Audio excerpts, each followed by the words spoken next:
3 out of 10 Americans walked into a dealership last quarter owing more than their car was worth.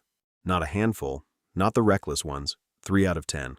Edmunds put that number at 29.6% for the second quarter of 2026. The average person in that group was upside down by 6,984. They handed over the keys, signed a fresh contract, and drove away, still carrying the old debt.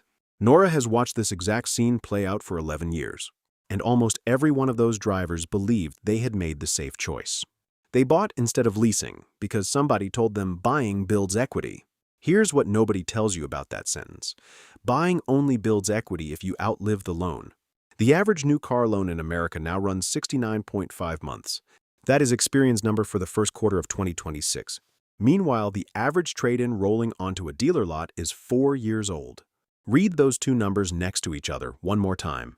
The average American trades a car roughly 20 months before finishing the payments. That is not ownership. That is a lease with worse terms and no exit door. So the real question was never leasing versus buying. Run the numbers. Here is what makes this decision different from almost every other money decision you will make. You do not make it once. You make it again and again for 40 years. A house is 1 or 2 decisions across an entire adult life. A car is 8, 10, sometimes 12 decisions. Each one bleeds 5 to 8 years of cash flow. Get it wrong once, and you lose a few $1,000s. Get it wrong every single time, and you lose a retirement. The average new vehicle transaction price in June of 2026 was $49,158. According to Cox Automotive, in July, buyers paid an average of $48,841. That is not a luxury number. That is the ordinary American middle of the market. And the average monthly payment on a new car loan is now $770. The average new lease payment is $619. That $151 gap is the most argued about number in personal finance. Entire YouTube channels have been built on defending one side of it, and that gap is not even close to the whole story.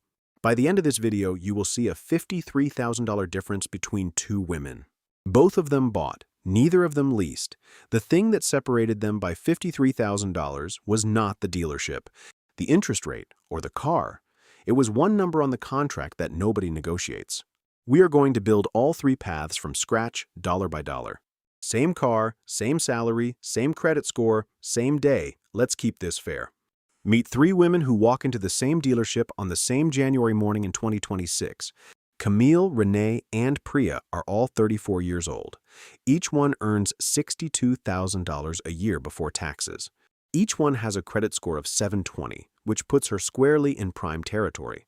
Each one drives about 12,000 miles a year commuting to the same side of town.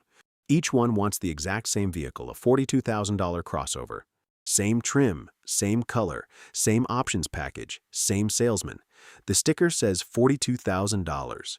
Sales tax at 7% adds $2,940. Documentation, title, and registration fees add another $700. That means the out-the-door price is $45,640 for all 3 women. Nobody is getting a better deal than anybody else here. The only thing that will differ is the paper they sign. Camille takes the path most Americans take. She wants the payment under $700, so the finance manager stretches the loan to 84 months. She puts $2,000 down, finances $43,040 at 7.29%, and walks out at $665 a month. She feels good. Her payment is lower than her friends' payments. Renee decides to lease because she likes a new car every 3 years. Her lease runs 36 months with a 12,000-mile annual allowance. The residual value is set at 58% or $24,360.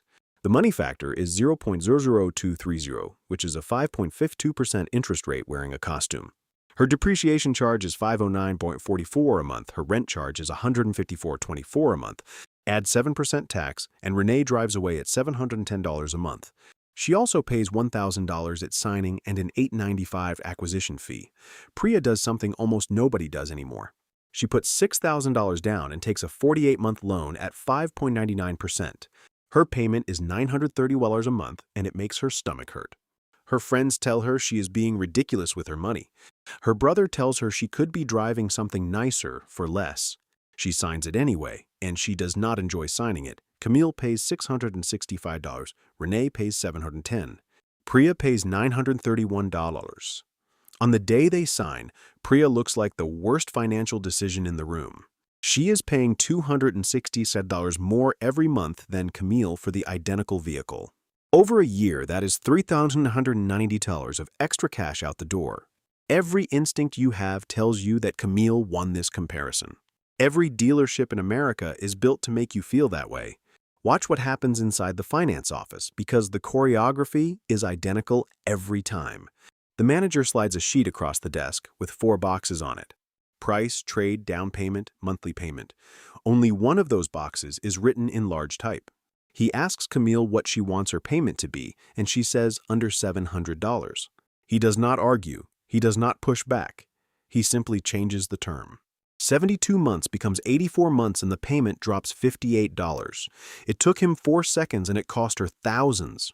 The monthly payment is the number they want in your head, because the monthly payment is the only number they fully control. They cannot change the sticker price by very much. They cannot change your credit score or the market rate. But they can stretch a term, and a stretch term makes any price feel survivable. Renee gets the same choreography in a different costume. She is quoted a payment and a mileage number, and never a total. Her salesman never says the words $25,565.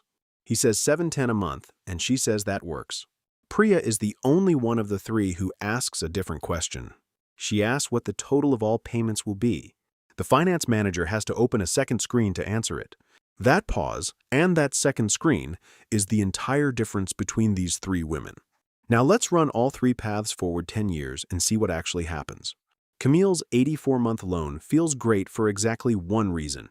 It spreads $43,640 of debt across 7 years instead of 4. Here is what that spreading actually costs her. Over 84 months at 7.29%, Camille pays $55,847 in total. Of that, $12,207 is pure interest. She financed a $42,000 car and agreed to hand a bank $12,207 for the privilege. That is 29% of the sticker price added on in interest alone. And she will not finish paying it. Almost nobody does.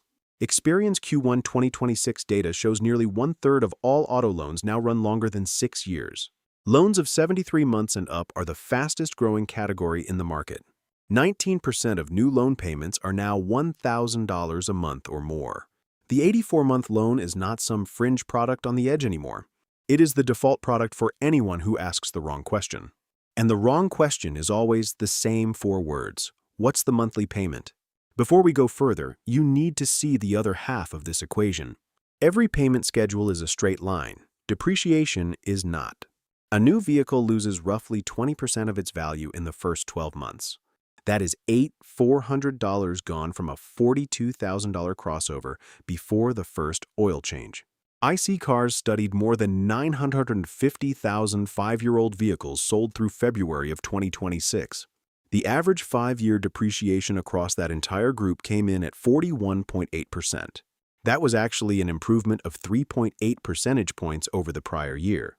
Used values have been unusually strong, and that has quietly rescued a lot of buyers. But 41.8% over 5 years is not a straight line either. The steepest losses happen in years 1 and 2 when your loan balance is highest. Your debt falls slowly at the start because early payments are mostly interest. Your value falls fastest at the start because that is how markets price newness. 2 curves moving in opposite directions at the worst possible moment. That crossing point is where negative equity is born, and it varies enormously by what you drive. Electric vehicles lose 57.2% of their value across 5 years. Trucks lose only 34.2%. Hybrids lose 35.4%. That is a 23-point spread between the best and worst categories. On a $42,000 vehicle, 23 points is $9,660 of your money. Same price, same loan, same driver, wildly different outcome. Nobody in the finance office will draw you this curve. They will draw you a payment. Here is the mechanism behind that 29.6% statistic. Take a buyer with 0 down on an 84-month loan at 7.29%. She finances the full $45,640 out the door price at $695 a month. Now track her equity month by month. At month 12, she owes $4,452, and the car is worth about $33,600. She is underwater by $6,852. Hold that number for a second because it matters more than it looks. At month 24, she owes $34,873, and the car is worth $29,820, still underwater by $5,053. At month 36, she owes $28,174 against a car worth $27,090, still underwater by $1,184. She does not cross into positive equity until month 41. 41 months of owning nothing but a debt with wheels. Now remember the Edmunds figure from the top of this video. The average trade-in landing on a dealer lot is 4 years old. 4 years is 48 months. The average American buyer clears the underwater line with 7 months to spare. 7 months. That is the entire margin of safety. Trade a year early because your job moved, and you are $1,784 short. Trade 18 months early because you had a third kid, and you are $5,053 short. And the worst point in that whole curve was month 12 at $6,152 underwater. Edmunds says the actual national average negative equity is $6,884. Our model missed the real national number by $32. That is not a coincidence. That is the machine working exactly as designed. The 84-month loan does not accidentally produce negative equity. Negative equity is the product. That negative equity does not evaporate when you trade the car in.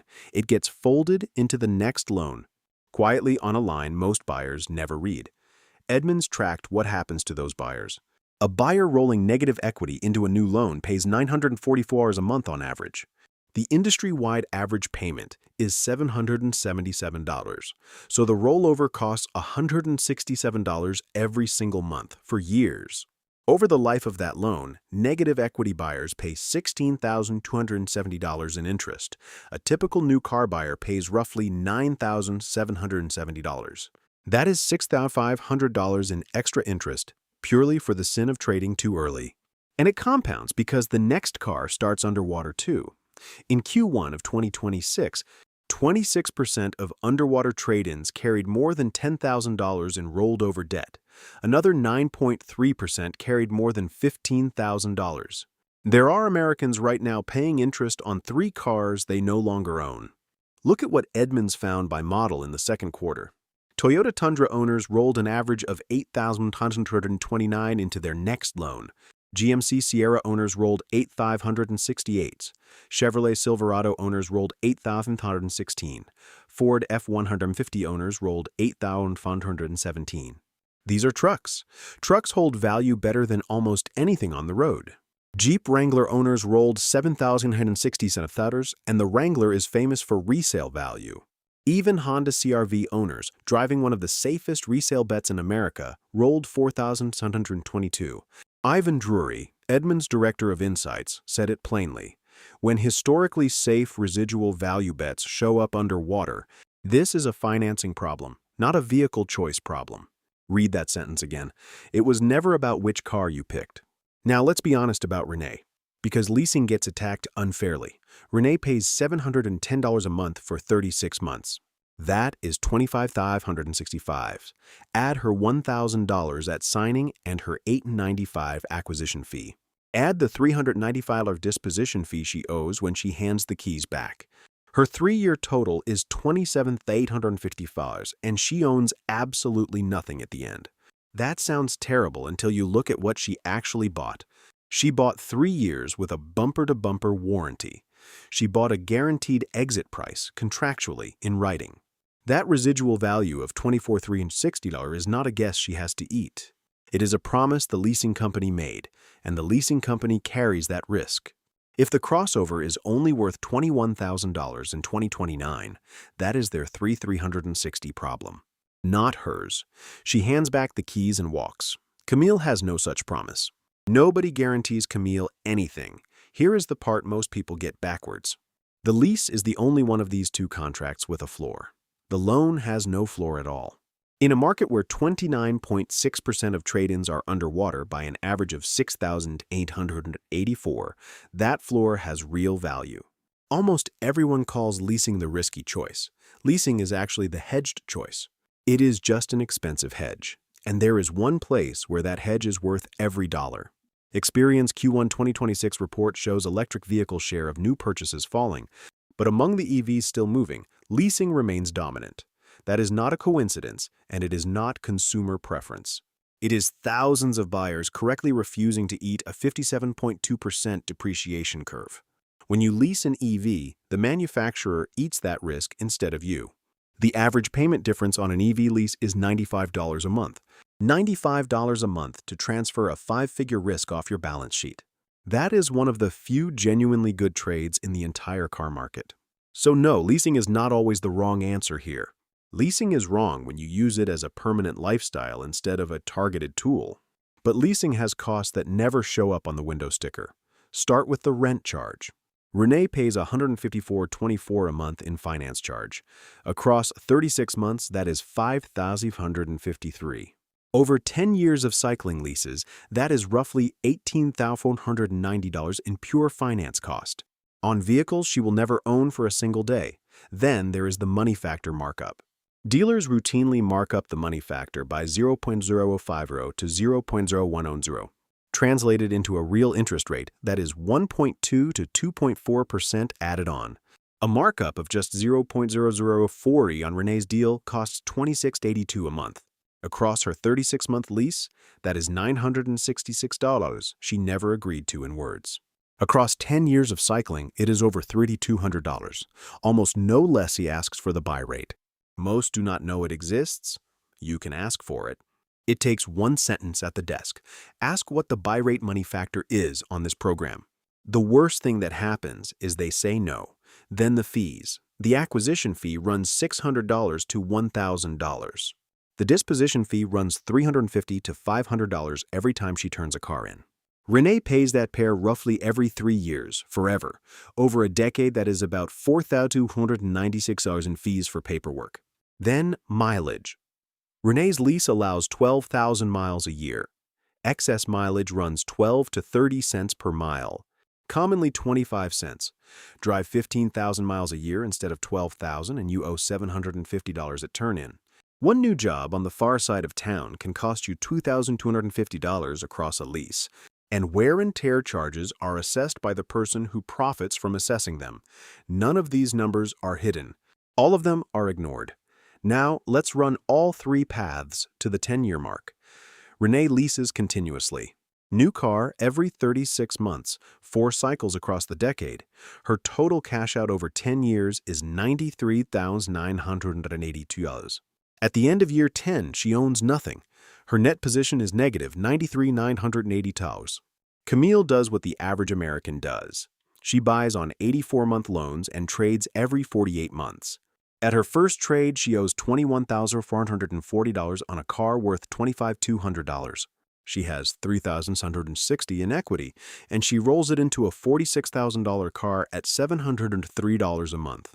4 years later, she trades again into a $50,000 car at $751 a month. Camille's total cash out across those 10 years comes to $85,686. And at the 10-year mark, she owes $37,653 on a car worth $35,500. She is underwater by $2,153. After a decade of building equity, Camille's net position is negative $87,839. Now Priya, the woman everyone laughed at. She paid $931 a month for 48 months and finished in January of 2030. Her total interest across the entire loan was $5,037. Her total cash out, including the down payment, was $50,000. Then she did the one thing neither of the others could do. She kept driving the car. For 72 straight months, Priya made no car payment at all. At the 10-year mark, her crossover is worth about $15,960, and she owns every dollar of it. Her net position is negative $34,717. Let me put those three numbers side by side. Renee, negative $93,982. Camille, negative $87,839. Priya, negative $34,717. Same car, same salary. Same credit score. Same January morning, a $59,265 spread between the best path and the worst. And look closely at where that spread did not come from. It did not come from a better negotiation. Nobody haggled harder. It did not come from a lower interest rate. Priya's rate was ordinary. It did not come from buying a cheaper car. All three bought the same crossover. It did not come from driving less or earning more. Every single dollar of that $59,265 came from how long each contract ran. Priya paid the highest monthly payment of the three and finished $59,000 ahead. That sentence should feel wrong. Read it again anyway. That $34,717 is not even the full picture. For 6 straight years, Priya had $930 a month that Renee and Camille did not have. Suppose she moved that difference into a boring index fund at 7%. By the 10-year mark, that account holds roughly $56,937. So the real comparison at year 10 is not close at all. Renee has a car she must return and a payment that never stops. Camille has a car worth $20,153 less than she owes on it. Priya has a paid-off crossover worth $15,160 and $56,137 in a brokerage account.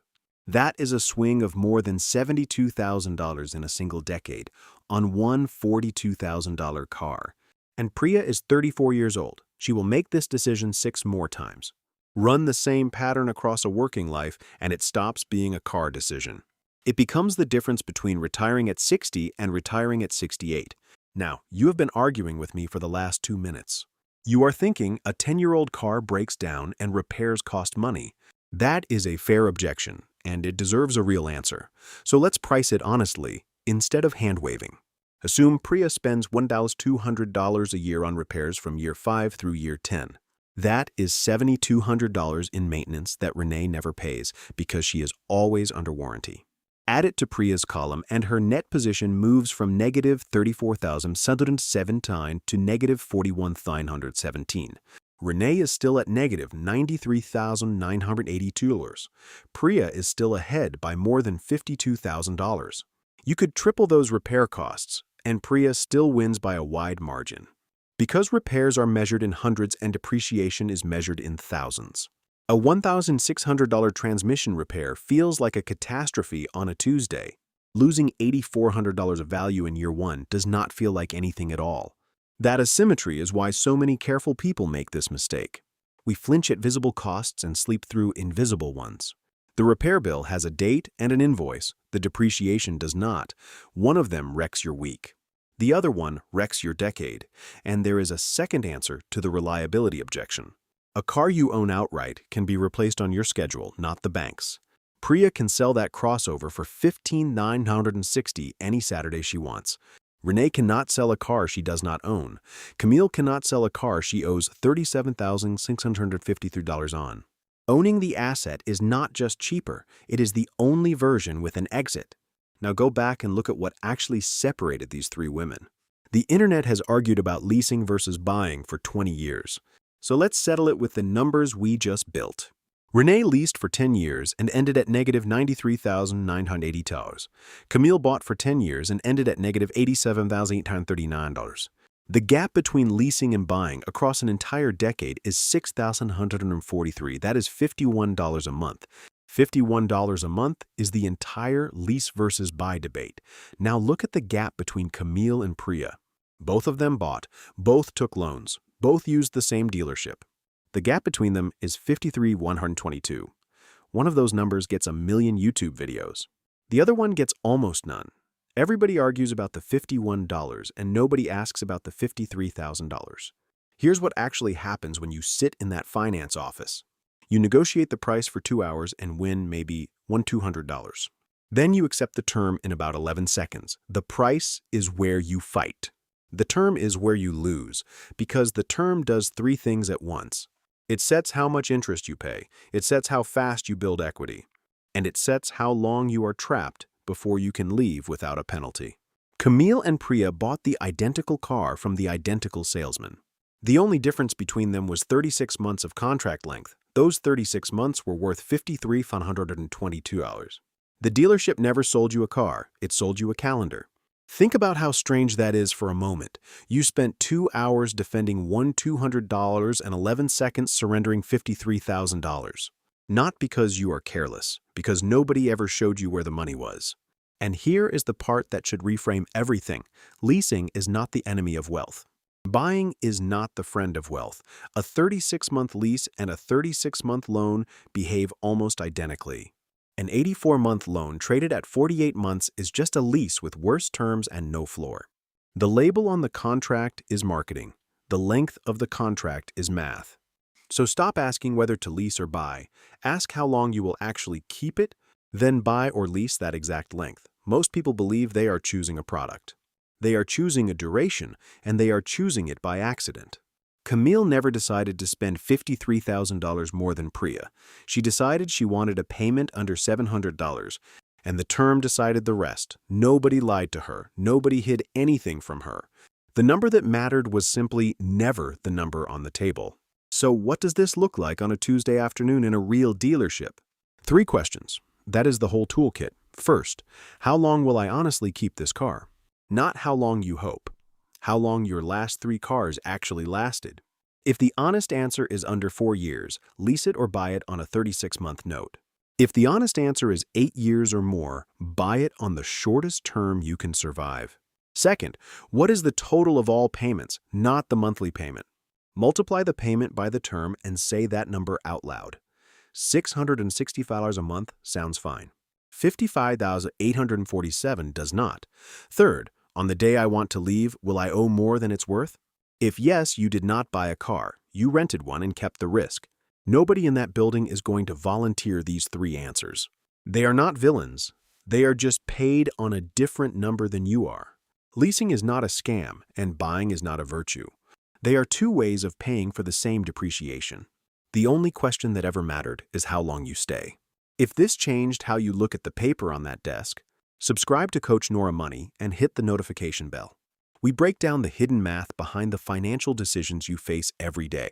And the next time somebody asks what your payment is, tell them the total instead. Make the decision that matches your reality, not someone else's sales pitch.